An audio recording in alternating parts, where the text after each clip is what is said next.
Welcome to our education hub related है। Theorem number 4 question में given है already in if in a quadrilateral each pair of opposite angles are equal there is a parallel. मतलब एक quadrilateral है जिसका opposite angle क्या दिया हुआ इक्वल दिया हुआ। तो हम क्या लिखेंगे गिवन।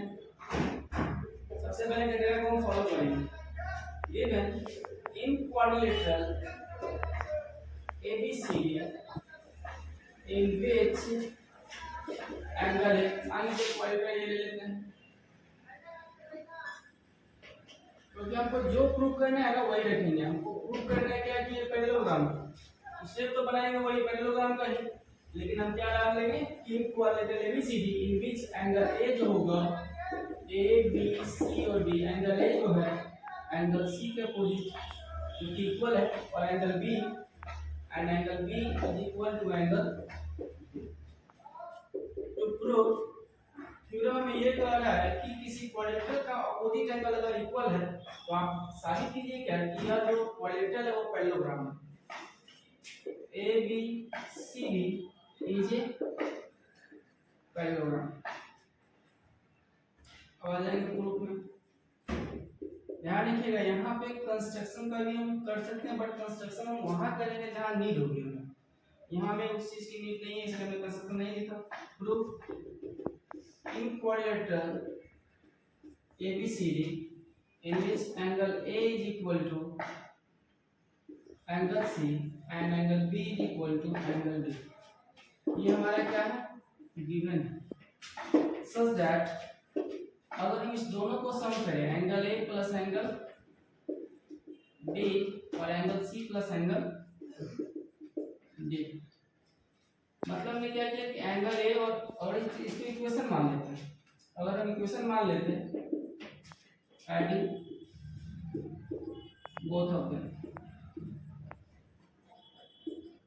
जब हमारा angle A angle B angle A plus angle B जो इक्वल है वो angle C plus angle D। Now हम जानते हैं the sum of all angles of a quadrilateral is 360 degree. यहाँ पे हम ये लिख सकते हैं angle A plus angle B plus angle C plus angle D equal to कितना हो जाएगा 180 डिग्री।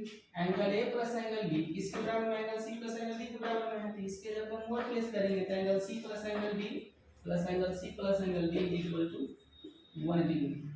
दो एंगल C हुआ एंड दो एंगल D हुआ बराबर 180 डिग्री। दो कॉमन ले लेंगे plus 2 angle D equal to कितना था 360 डिग्री। अगर हम दो कॉमन ले लेते हैं angle C plus angle D equal to 360 degree, 2 से कट कर दीजिए 180 से मल्टीप्लाई करेगा angle C plus angle D equal to कितना हो जाएगा 180।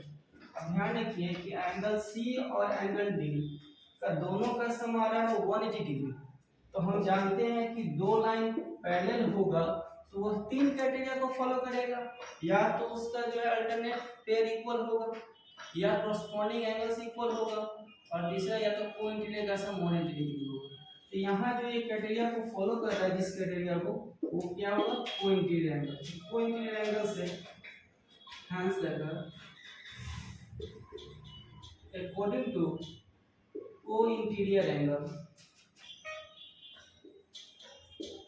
क्या होगा आपका AD जो होगा पैरेलल हो जाएगा किसका AD जो पैरेलल हो जाएगा AD इज पैरेलल टू क्या हो जाएगा BC। Equation first. अब सेकेंड में हम क्या करेंगे सिमिलरली ठीक हमारा क्या होगा AD angle A plus angle D का sum angle A plus angle D का sum and angle B plus angle C का सम भी हमारा क्या आएगा 180 डिग्री आएगा। तो दोनों में क्राइटेरिया सेम ही कर रहे हैं तो यहाँ पे लिख देंगे similarly angle A plus angle D is equal to 180 degree. ये भी डालो angle B plus angle C is equal to 180 degree. ध्यान रखना इसीलिए क्या हो जाएगा यहाँ पे हमने AD किया पहले किया BC से और यहाँ पैरेलल हो जाएगा AB जो होगा पैरेलल हो जाएगा CD। AB parallel to CD। equation number 2. Now from equation 1 and equation 2 AD parallel हुआ BC का, सीधा लिख लो ABCD जो पैरेलल होता है। इक्वेशन 1 और इक्वेशन 2 में हमने देखा AD पैरेलल है BC का और यहाँ AB पैरेलल है CD का। तो पैरेललोग्राम का पहला ही क्राइटेरिया था कि opposite sides are parallel and equal. तो अपोजिट साइड पैरेलल है तो स्वाभाविक रूप क्या होगा, पैरेललोग्राम होगा।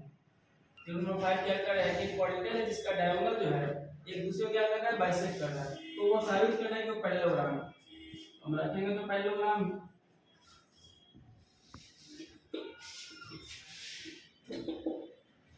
अब इसका जो है डायगोनल जो है वो एक दूसरे को क्या कर रहा है, बाइसेक्ट कर रहा है, मतलब यह इसके इक्वल और यह इसके इक्वल।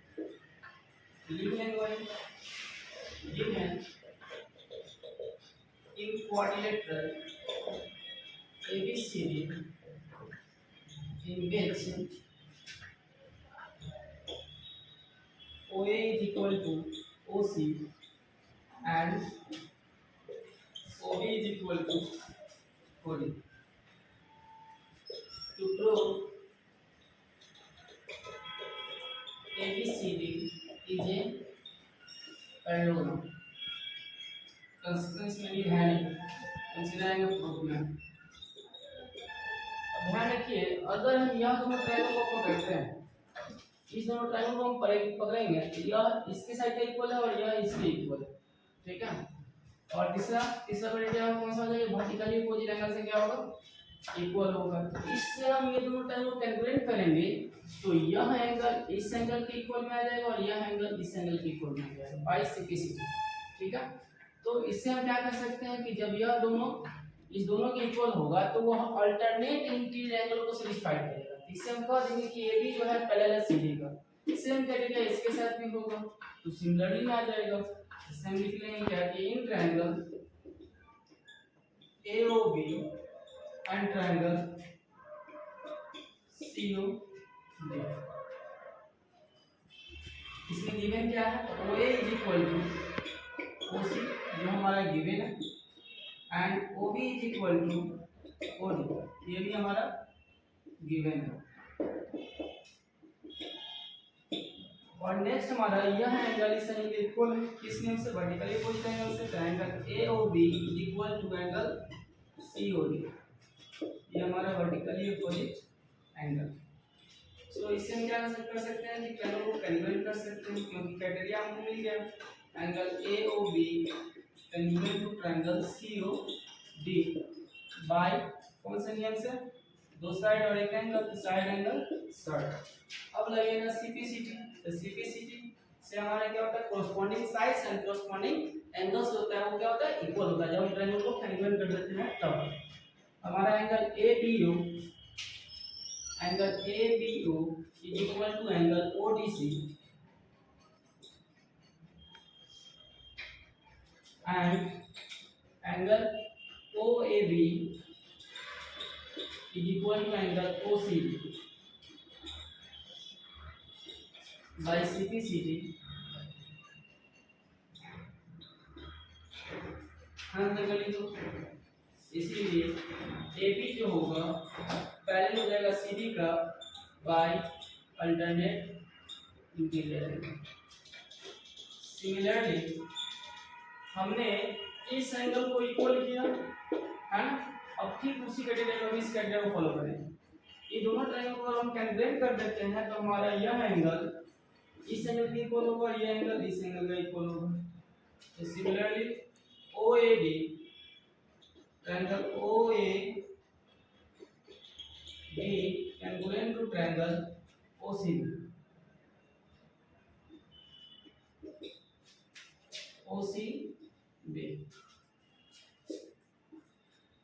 बाय पिछला वाला कौन सा क्राइटेरिया रहेगा, साइड एंगल साइड ना, y क्राइटेरिया रहेगा सेम। और इसीलिए हमारा CPCT रूल रहेगा OBC angle OBC is equal to angle ODA and angle OAD is equal to angle OCB by C P C D. ये भी क्या हो रहा है, ये भी जो है अल्टरनेट क्राइटेरिया को फॉलो कर रहा है, इसको भी हम लिख देंगे। So A D parallel to B C by alternate interior angle. अब इसमें हम आंसर कर, अब ध्यान दें क्या है कि अपोजिट साइड से अगर पैरेलल है तो वो क्या होगा, पैरेललोग्राम होगा। इसीलिए ए बी सी डी ये पैरेललोग्राम। Thank you.